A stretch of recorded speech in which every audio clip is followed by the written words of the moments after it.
तो बच्चों इस वीडियो में हम लोग कुछ क्वेश्चंस डिस्कस करेंगे जो कि क्लास 8th के होंगे और चैप्टर का नाम है साउंड। जो हम लोग क्वेश्चन डिस्कस करेंगे ये इम्पॉर्टेंट है बहुत ज़्यादा, और कहीं ना कहीं आपके हर एक एग्ज़ाम में जो आप स्कूल के सारे एग्ज़ाम्स दे रहे हैं, चाहे वो टेस्ट हो चाहे वो कोई भी आपका फाइनल एग्ज़ाम हो, तो सब में ये क्वेश्चंस आपसे ज़रूर पूछे जा सकते हैं। तो ऐसे 10 क्वेश्चंस का हम लोग सेट लेके आए भी, आप लोग 3 क्वेश्चंस देख सकते हैं, इसके बाद 7 और क्वेश्चंस आपके साथ हम लोग डिस्कस करेंगे और बहुत ही इंपॉर्टेंट रहेंगे, तो हम लोग के साथ में जुड़े रहिए। तो चलिए फर्स्ट क्वेश्चन को देखते हैं। इसमें कहा गया हाउ इज साउंड प्रोड्यूस। तो साउंड प्रोड्यूस कैसे होता है, तो याद रखिएगा साउंड को प्रोड्यूस करने के लिए वाइब्रेटिंग ऑब्जेक्ट की जरूरत होती है। ठीक है, तो vibrating body, it is produced by vibrating body. Simple सा आंसर है, how is sound produce, sound is produced by vibrating body. Simple सी बात। नेक्स्ट कहा, नेक्स्ट क्वेश्चन देखिए इसी से रिलेटेड है। अब साउंड क्या है, अगर मान ली पूछा है व्हाट इज साउंड, तो साउंड आप कहेंगे sound is a form of energy. Sound is a form of energy.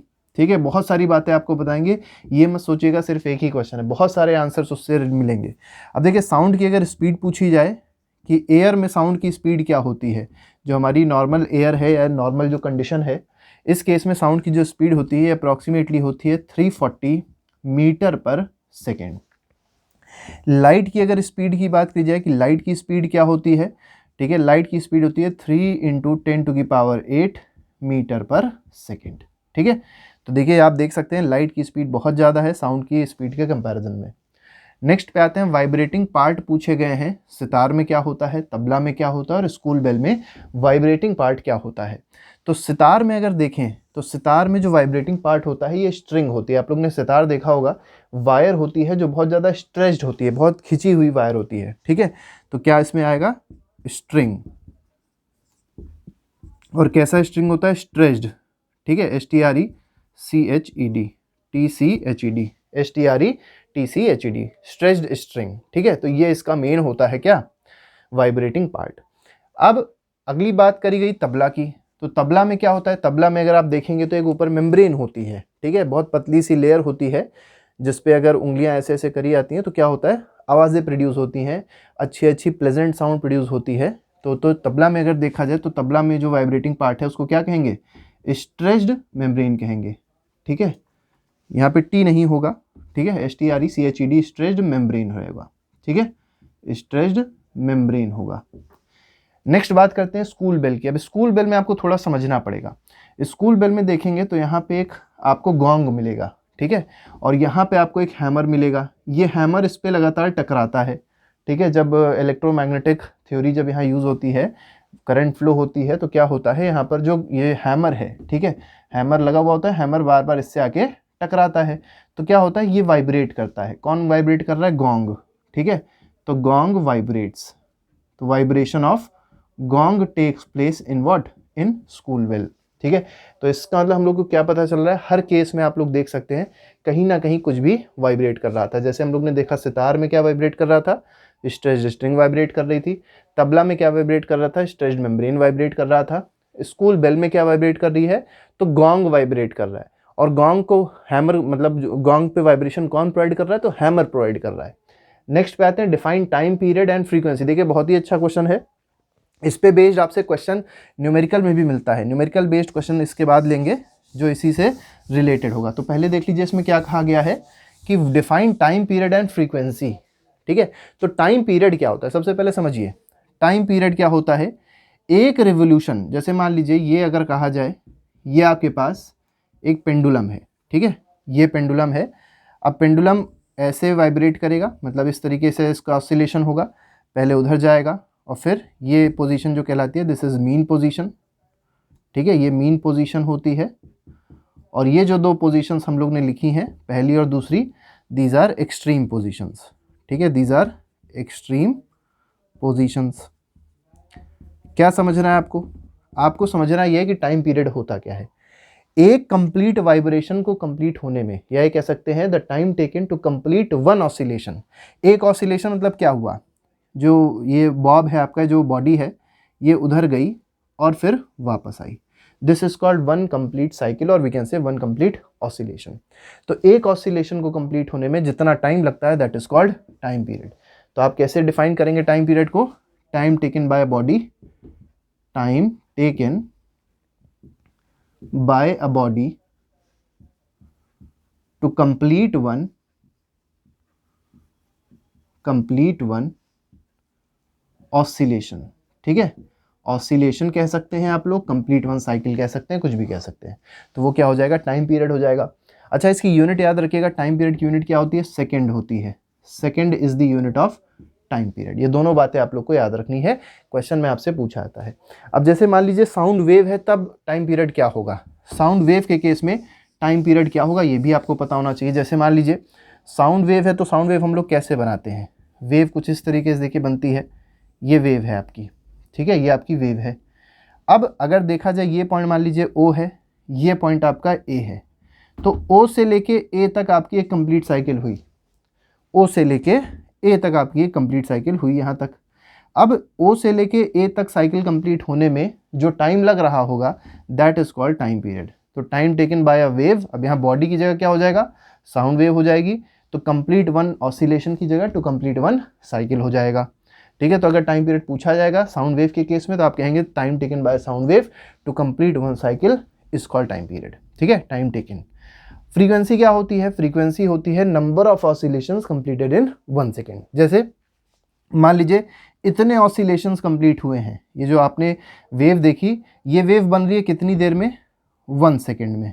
ठीक है, तो आपसे कहा गया कि बताइए कितनी वेव बन रही है। अगर ये यहाँ से यहाँ तक का जो टाइम है मान लेते हैं 1 सेकेंड का है, तो अगर आपसे पूछा जाए कितनी वेव बन रही, तो आप कहेंगे 2।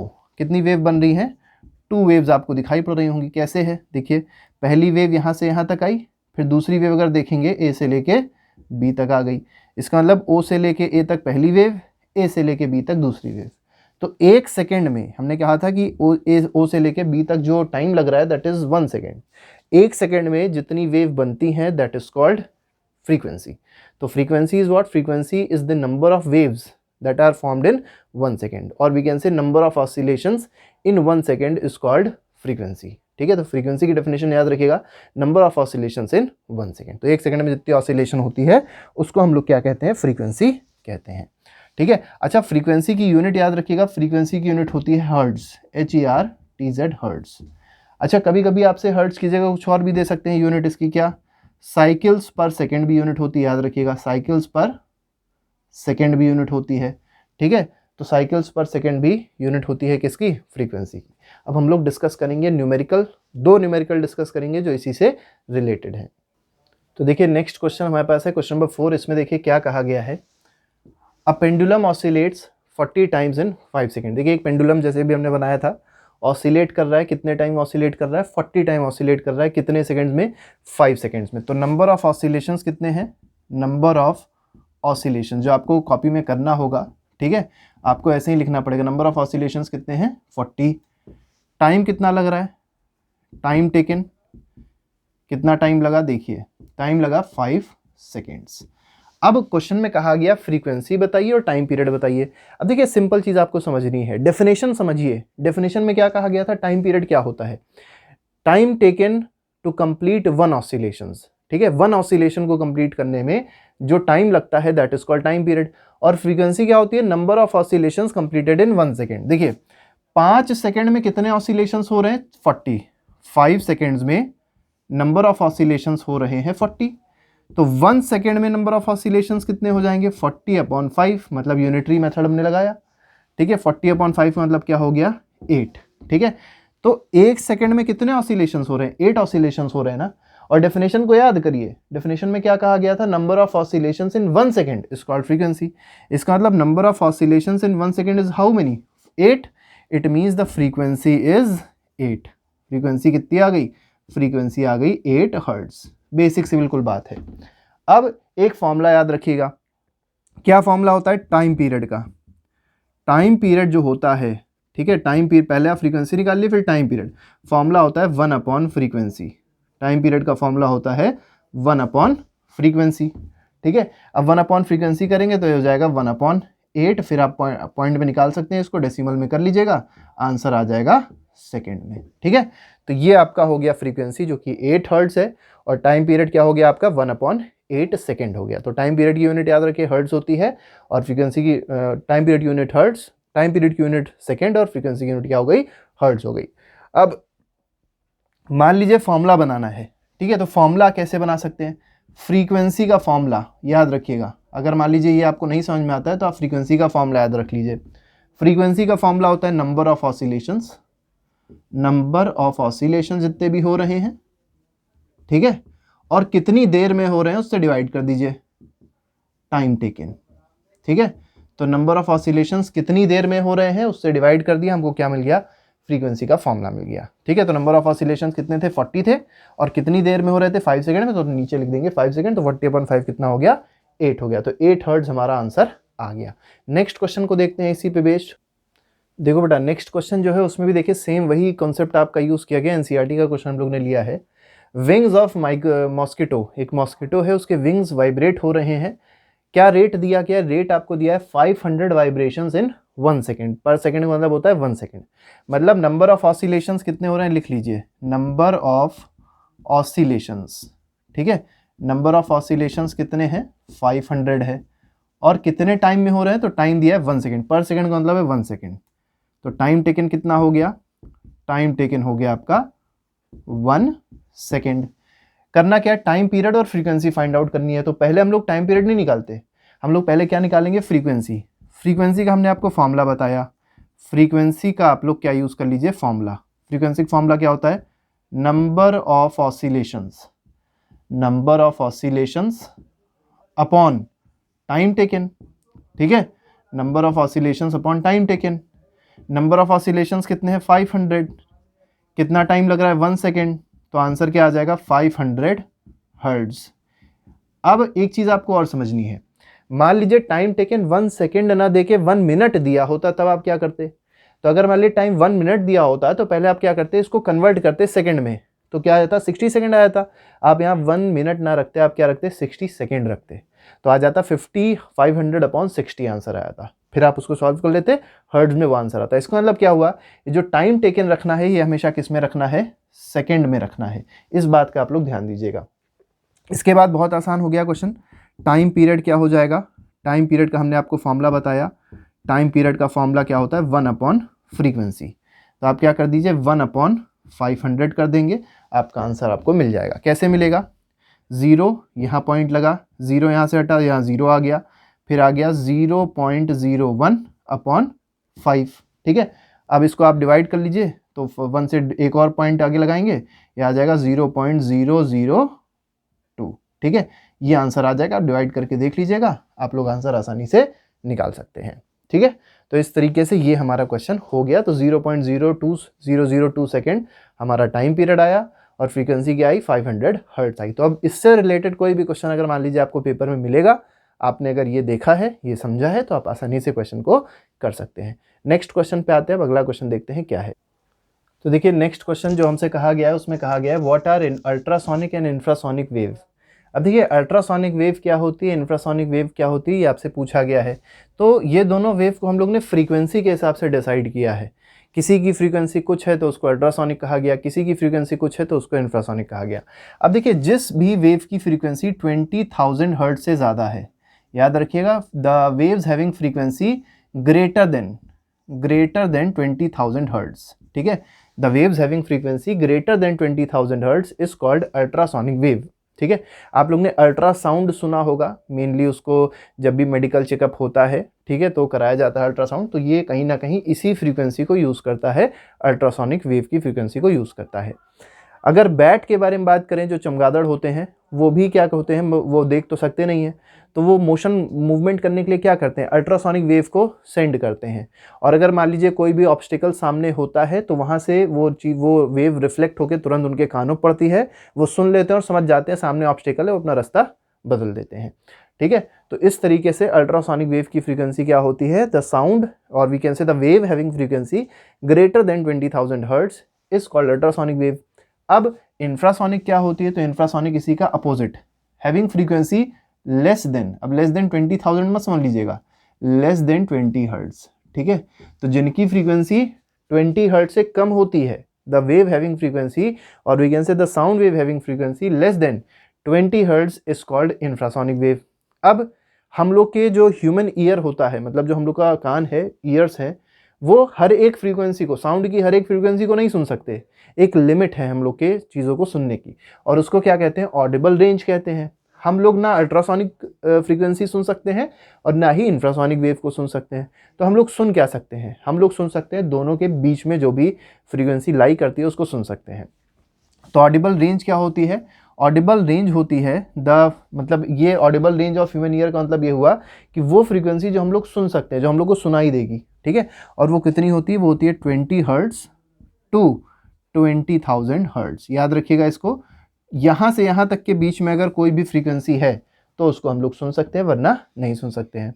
अब जैसे मान लीजिए आपके पास 3 फ्रीक्वेंसी हम आपको देते हैं। पहली फ्रीक्वेंसी हो गई 22 हर्ट्ज, ठीक है, दूसरी हो गई 21,000 हर्ट्ज और तीसरी फ्रीक्वेंसी हो गई 1900 हर्ट्ज। आपसे पूछा गया मान लीजिए कि कौन सी फ्रीक्वेंसी हम लोग सुन पाएंगे और कौन सी नहीं सुन पाएंगे, या अगर मान लीजिए आपसे कहा गया कौन सी इसमें अल्ट्रासोनिक है, कौन सी इंफ्रासोनिक है और कौन सी ऑडिबल रेंज की है, तो आप कैसे कहेंगे। तो देखिए 22 हर्ट्ज अगर आप देखेंगे तो इसमें लाई कर रही है ना, तो ये कैसी है, ये दिस इज़ ऑडिबल रेंज, मतलब ये फ्रीक्वेंसी हम लोग सुन सकते हैं, ठीक है। तो ये किस में आ जाएगी, this is Audible range of human ear, इसको सुन सकते हैं। 21,000 हर्ट्ज, अब ये कैसी होगी, ये इंफ्रासोनिक होगी कि अल्ट्रासोनिक होगी। तो देखिए ये ग्रेटर देन 20,000 है ना, 21,000, तो ये कैसी हो जाएगी, अल्ट्रासोनिक हो जाएगी, ठीक है, अल्ट्रासोनिक हो जाएगी। अब 1900 हर्ट्ज को देखा जाए तो 1900 हर्ट्ज फिर से क्या है, इसके बीच में है, तो ये फिर से क्या है, ऑडिबल रेंज है। मान लीजिए 19 हर्ट्ज होता, ठीक है, तब ये क्या हो जाती, तो ये हो जाती इंफ्रासोनिक, क्योंकि इसकी फ्रीक्वेंसी लेस देन 20 हर्ट्ज है। तो इस तरीके से हमारे 7 क्वेश्चंस होते हैं कंप्लीट। 3 और क्वेश्चंस को अब डिस्कस करते हैं। तो देखिए अगला क्वेश्चन बहुत ही आसान था, इसमें कहा गया how noise pollution is harmful to us. अब देखिए नॉइस क्या होती है, पहले तो उन्हें पता होना चाहिए व्हाट इज नॉइस। तो नॉइस होती है अनवांटेड साउंड, ठीक है, अनवांटेड या अनप्लीजेंट साउंड, ठीक है, अनप्लीजेंट साउंड मतलब जो साउंड सुनने में अच्छा नहीं लगता, ठीक है, उसको क्या कहेंगे, अनप्लीजेंट या अनवांटेड साउंड, उसको क्या कहा जाता है, नॉइस कहा जाता है, ठीक है। अब अगर मान लीजिए नॉइस पोल्यूशन है, कहीं बहुत ज़्यादा नॉइस हो रहा है तो वो नॉइस पोल्यूशन क्रिएट करेगा। अब ये नॉइस पोल्यूशन जो है वो हम लोग के लिए हार्मफुल कैसे है, ठीक है। तो बहुत सारी चीज़ें हैं, जैसे मान लिया पटाखे हैं, ठीक है, स्कूल आपने देखा होगा जब दिवाली का सीज़न आता है या कोई भी ऐसी चीज़ होती है जो बहुत खुशी वाली होती है, तो उसमें लोग अक्सर पटाखे दगाते हैं। तो उसमें क्या है, जो नए लोग हैं, मतलब जो एडोलेसेंट लोग हैं, जो यंग लोग हैं, उनके लिए तो चलिए ठीक है, लेकिन जो बहुत बूढ़े लोग होते हैं, जो ओल्ड एज होते हैं, यहाँ तक कि जो एनिमल्स होते हैं, उनको भी इससे बहुत ज़्यादा नुकसान होता है। क्या नुकसान होता है, सबसे पहली बात लैक ऑफ स्लीप, ठीक है। तो नॉइस पोल्यूशन क्या क्या कॉज करता है, ये सभी में कॉज कर सकता है, ज़रूरी नहीं कि सिर्फ ओल्ड एज में ही कॉज करेगा, किसी को भी ये कॉज कर सकता है। तो पहली चीज़ क्या है, लैक ऑफ स्लीप, मतलब नींद नहीं आ पाएगी ठीक से, आराम, इंसान आसानी से सो नहीं सकता, क्योंकि कहीं ना कहीं दिमाग में प्रेशर बन जाता है, दिमाग में स्ट्रेस बन जाता है उसकी वजह से। सेकेंड दिया हाइपरटेंशन। हाइपरटेंशन भी एक बहुत ही इंपॉर्टेंट, हाइपरटेंशन को आप लोग हाई ब्लड प्रेशर से समझ सकते हैं कि ब्लड प्रेशर भी जो होता है, जो लोग ब्लड प्रेशर से कहीं ना कहीं पीड़ित होते हैं, ठीक है, ये एक बहुत बड़ी आजकल की प्रॉब्लम है कि ज़्यादातर लोग कहीं ना कहीं डायबिटीज़ से पीड़ित हैं, कहीं ना कहीं ब्लड प्रेशर से पीड़ित हैं। तो जो लोग ब्लड प्रेशर के पेशेंट्स होते हैं उनको हाइपरटेंशन भी हो जाता है, या हाइपरटेंशन कुछ किसी को भी हो सकता है। तो ये भी एक नॉइस पोल्यूशन का बहुत ही इंपॉर्टेंट कॉज है, या ये कह सकते हैं बहुत ही हार्मफुल चीज़ है नॉइस पोल्यूशन की, ठीक है, इट कैन कॉज हाइपरटेंशन। तीसरी बात क्या करी गई है, एनएग्जाइटी। एनएग्जाइटी का मतलब क्या है, एनएग्जाइटी का मतलब ये होता है कि किसी भी काम में आपका मन नहीं लगेगा, ठीक है, जैसे आप कुछ भी कर रहे हैं तो आपको उलझन होगी। तो कहीं ना कहीं एंग्जाइटी भी जो है ये भी एक हार्मफुल इफेक्ट होता है किसका, नॉइस पोल्यूशन का। अच्छा, ये नॉइज़ में और म्यूज़िक में डिफरेंस याद रखिएगा। एक चीज़ होती है म्यूज़िक, ठीक है, म्यूज़िक क्या होता है, म्यूज़िक होता है प्लेजेंट साउंड, ठीक है, प्लेजेंट एंड वांटेड साउंड, ठीक है। प्लेजेंट साउंड जो होगा उसको क्या कहा जाएगा, म्यूज़िक कहा जाएगा। सूदिंग होता है, प्लेजेंट होता है, तो ऐसे साउंड को म्यूज़िक कहा जाता है। और उसी का जस्ट अपोजिट क्या होता है, नॉइस होता है। नॉइस ऐसी चीज़ है, एक ऐसा साउंड है जो सूदिंग नहीं होता, जो अनप्लेजेंट होता है, जो बहुत ही ख़राब होता है, कह सकते हैं कि unwanted sound is called noise, ठीक है। अब कैसे प्रोड्यूस होते हैं, तो बहुत बेसिक है, म्यूज़िक आप लोग को पता होगा कैसे प्रोड्यूस होता है, अलग अलग म्यूजिकल इंस्ट्रूमेंट से प्रोड्यूस हो सकता है। कोई गाना गा रहा है, अच्छा गाना गाता है, तो वो भी म्यूज़िक कहलाएगा। अनवांटेड या अनप्लेजेंट साउंड मतलब नॉइस कहाँ से प्रोड्यूस होगा, जैसे हमने बताया फायर क्रैकर्स हो गए, ठीक है, हॉर्न्स हो गए, जो गाड़ी व्हीकल्स के जो हॉर्न होते हैं वो भी कहीं ना कहीं नॉइस बहुत ही खतरनाक प्रोड्यूस करते हैं। तो ये सब बहुत सारे मतलब तरीके हैं जिससे नॉइस और म्यूज़िक को प्रोड्यूस किया जाता है। नेक्स्ट क्वेश्चन पे आते हैं, क्वेश्चन नंबर, तो देखिए क्वेश्चन नंबर 9 है। इसमें क्या कहा गया, on what factor loudness and pitch of sound depends. अब आपको पहले समझना है कि लाउडनेस क्या होता है और पिच क्या होती है। तो समझिए इस चीज़ को, अगर आप ये चीज़ समझ जाएंगे तो आपको आसानी से समझ में आ जाएगा डिपेंड किस पे करेगा। तो लाउडनेस जो है, लाउडनेस, ठीक है, ये एक प्रॉपर्टी होती है साउंड की। ये क्या है? It is a property of sound. ये एक प्रॉपर्टी होती है किसकी? साउंड की। और ये किस पे डिपेंड करती है? तो ये डिपेंड करती है एम्पलीट्यूड पे। ठीक है, किस पे डिपेंड करती है? एम्पलीट्यूड पे डिपेंड करती है। एम्पलीट्यूड अगर ज़्यादा होगा, एम्पलीट्यूड अगर ज़्यादा होगा मतलब higher the amplitude higher will be the loudness. Loudness भी ज़्यादा होती है। ठीक है, तो higher the amplitude higher will be the loudness. तो आपको पता चल गया कि जो लाउडनेस है किस पे डिपेंड कर रही है? लाउडनेस डिपेंड कर रही है एम्पलीट्यूड पे। Greater the amplitude greater will be the loudness. ये पहली बात हो गई। अच्छा, एम्पलीट्यूड क्या होता है ये भी समझ लीजिए। जैसे मान लीजिए एक वेव है, ठीक है, ये वेव है। अब जो हाईएस्ट पॉइंट होता है किसी भी वेव में उसको कहते हैं क्रेस्ट। क्या कहते हैं? क्रेस्ट कहते हैं। लोअर मोस्ट पॉइंट जो होता है वेव में उसको क्या कहता है? ट्रफ कहा जाता है। TROUGH, trough. ठीक है, अब ये जो देख पा रहे हैं maximum displacement of a wave, ठीक है, जो हाईएस्ट पॉइंट है उससे ये जो लाइन आपको दिखाई पड़ रही है इसको कहते हैं मीन पोजीशन। ठीक है, इसको कहेंगे हम लोग मीन पोजीशन। ठीक है, ये जो लाइन आपको दिख रही है इसको मीन लाइन कह सकते हैं, मीन पोजीशन कह सकते हैं। तो ये जो आपको डिस्टेंस दिखाई पड़ रहा है, maximum displacement of a wave from mean position, ये मीन पोजीशन हो गई। तो मैक्सिमम डिस्प्लेसमेंट जो होता है वेव का, ठीक है, मीन पोजीशन से, उसको क्या कहा जाता है? This is called amplitude. इसको क्या कहा जाएगा? एम्पलीट्यूड कहा जाएगा। ये चीज़ आप लोग याद रखिएगा। इस तरफ वाई एक्सिस पे लेते हैं टाइम, और एक्स एक्सिस पे लेते हैं टाइम, और वाई एक्सिस पे लेते हैं डिस्प्लेसमेंट। ठीक है, ये दो बातें आप लोग को पता होनी चाहिए। अच्छा, एक चीज़ और होती है, वेवलेंथ भी याद रखिएगा। वेवलेंथ क्या होती है? जैसे मान लीजिए पहला क्रेस्ट है, इसको हम लोग ने C1 से रिप्रेजेंट कर दिया। ये दूसरा क्रेस्ट है, इसको हम लोग ने C2 से रिप्रेजेंट कर दिया।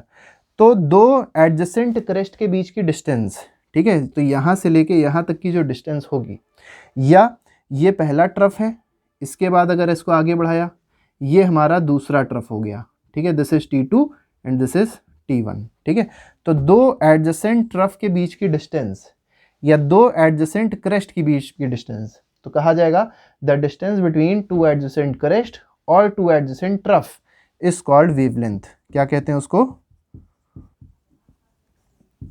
वेवलेंथ कहते हैं। फ्रीक्वेंसी बताई दी थी, टाइम पीरियड बताई दिया था। ये छोटी सी बात थी जो पता होनी चाहिए। लाउडनेस की बात कर ली, आते हैं पिच पे। अब पिच क्या होती है? पिच कौन डिसाइड करता है? तो पिच बिल्कुल सेम वही प्रॉपर्टी है। अगर पिच के बारे में बात करें तो pitch is also a property of sound. और ये किस पे डिपेंड करती है? ये डिपेंड करती है किस पे? ये डिपेंड करती है फ्रीक्वेंसी पे। ठीक है, तो पिच के बारे में अगर बात करी जाए तो pitch is a property of sound which depends on frequency. किस पे डिपेंड करेगी? फ्रीक्वेंसी पे डिपेंड करेगी। और फ्रीक्वेंसी जितनी ज़्यादा होगी, याद रखिएगा, फ्रीक्वेंसी अगर ज़्यादा है तो जो पिच होगी वो क्या हो जाएगी? ज़्यादा हो जाएगी। ठीक है, पिच ज़्यादा हो जाएगी। ठीक, बेसिक सी बात हो गई। अब दो बातें होती हैं, याद रखिएगा। पिच जो होती है वो, अगर मान लीजिए छोटा बच्चा है, ठीक है, छोटे बच्चे की जो साउंड होती है उसकी फ्रीक्वेंसी बहुत ज़्यादा होती है तो उसकी पिच भी ज़्यादा होगी। जो गर्ल्स होती हैं, गर्ल्स की वॉइस जो होती है उनकी पिच ज़्यादा होती है। क्यों? क्योंकि फ्रीक्वेंसी ज़्यादा होती है। बॉयज़ में देखेंगे आवाज़ भारी होती है तो पिच क्या हो जाती है उनकी? कम हो जाती है। तो ये बेसिक सी बात है जो आप लोग को पता होनी चाहिए। ठीक है, चलिए ठीक। अच्छा, एक बात बताइएगा आप लोग कमेंट बॉक्स में लिख के कि अगर पिच हाई है तो ऐसे साउंड को क्या कहते हैं, और अगर पिच लो है तो ऐसे साउंड को क्या कहते हैं। ठीक है, चलिए हम लोग इसका आंसर भी लास्ट में लिख देंगे क्या होता है कमेंट बॉक्स में। आप लोग लेकिन बताइएगा कि अगर पिच ज़्यादा है, किसी भी साउंड की अगर पिच ज़्यादा होती है तो ऐसे साउंड को क्या कहा जाता है, और अगर पिच कम होती है तो ऐसे साउंड को क्या कहा जाता है। तो दोनों केस आप लोग जरूर लिख के बताइएगा कि क्या होता है। नेक्स्ट क्वेश्चन पे आएंगे और लास्ट क्वेश्चन देखेंगे। लास्ट क्वेश्चन में सिर्फ यही आपसे पूछा गया है कि जो एस्ट्रोनॉट्स होते हैं वो स्पेस में बात क्यों नहीं कर पाते। ठीक है, जैसे मान लीजिए आप एस्ट्रोनॉट बन जाएं तो आप लोग स्पेस में अगर गए तो आपस में कन्वर्सेशन टॉक के थ्रू क्यों नहीं कर सकते, मतलब सामने आमने सामने कन्वर्सेशन क्यों नहीं कर सकते। ठीक है, तो बेसिक सी बात पूछी गई 10वें क्वेश्चन में, why astronaut can't talk in space. Space में चले गए हैं, वो बात क्यों नहीं कर सकते, ये आपसे पूछा गया है। सॉल्यूशन जो इसका आंसर है बहुत ही आसान है। ठीक है, आसान क्यों है? स्पेस एक ऐसी जगह है, ठीक है, जहां पर वैक्यूम है। जहाँ पर ना एयर है, ना लिक्विड है, ना सॉलिड है, ठीक है। तो स्पेस हैज़ वैक्यूम, VACWM, याद रखिएगा, इसकी स्पेलिंग बच्चे हमेशा गलत करते हैं। वैक्यूम प्रेजेंट ऑल अराउंड, ठीक है। पूरे में क्या होता है, सिर्फ और सिर्फ वैक्यूम होता है, और साउंड जो है वो वैक्यूम में ट्रेवल नहीं कर सकती, and sound can't travel in vacuum. Sound vacuum में ट्रेवल नहीं कर सकती है, तो sound can't travel in vacuum. इसीलिए जो एस्ट्रोनॉट्स होंगे वो कभी भी स्पेस में बात नहीं कर सकते। अच्छा, एक और छोटी सी बात आती है, मान लीजिए आपसे पूछा जाए एक सॉलिड है, एक लिक्विड है और एक गैस है, तीनों में से अगर पूछा जाए कि बताइए सबसे ज़्यादा साउंड की स्पीड किस में होती है, किस मीडियम में होगी। पहली बात तो यह याद रखिएगा कि sound requires a medium to travel. Sound बिना मीडियम के ट्रेवल नहीं कर सकती है, साउंड को वैक्यूम में साउंड नहीं ट्रेवल कर सकती है, इसीलिए कहा जाता है कि अगर वैक्यूम होगा तो साउंड ट्रेवल नहीं करेगी। ये मान लीजिए आपके पास कोई भी एक वॉच है जिसमें से साउंड प्रोड्यूस होती है, उसके ऊपर आप क्या करिए, एक ग्लास का कोई भी जार रख दीजिए, तो आवाज़ बाहर नहीं निकलेगी। क्यों? क्योंकि अंदर वैक्यूम क्रिएट हो जाता है, आवाज़ बाहर नहीं निकलती है, ठीक है। अब यहाँ पे आप पे कहा गया कि एक सॉलिड था, ठीक है, एक लिक्विड है और एक गैस है, ये तीन मीडियम है आपके पास में। आपसे पूछा गया बताइए साउंड की स्पीड सबसे ज़्यादा कहाँ होती है, तो साउंड की स्पीड सबसे ज़्यादा होती है सॉलिड में, सबसे कम होती है गैस में, ठीक है। तो आप ऐसे बना देंगे तो ये हो जाएगा क्या, speed of sound. Speed of sound, तो स्पीड ऑफ साउंड मैक्सिमम कहाँ पे हो गई, सॉलिड में, मिनिमम कहाँ पे हो गई, गैस में। तो ये बेसिक सी बात है जो सभी को पता होनी चाहिए कि स्पीड ऑफ साउंड सबसे ज़्यादा कहाँ होती है और सबसे कम कहाँ होती है। तो ये 10 क्वेश्चंस थे जो अभी हम लोग ने डिस्कस किए, और कहीं ना कहीं एक चैप्टर का ओवरव्यू भी हम लोग ने ले लिया कि कौन कौन सी चीज़ें हम लोग को यहाँ पर पढ़नी है, ठीक है। तो आई होप ये चैप्टर आपको समझ में आया होगा। इससे रिलेटेड हम लोग ने नोट्स भी बनाए हुए हैं, और आपके अगर देखेंगे MCQs भी बने हुए हैं, उसको आप लोग ज़रूर देख लीजिएगा और साथ ही साथ रिवाइज कर लीजिएगा। तो आज के लिए फिलहाल नहीं, thank you very much, goodbye, जय हिंद।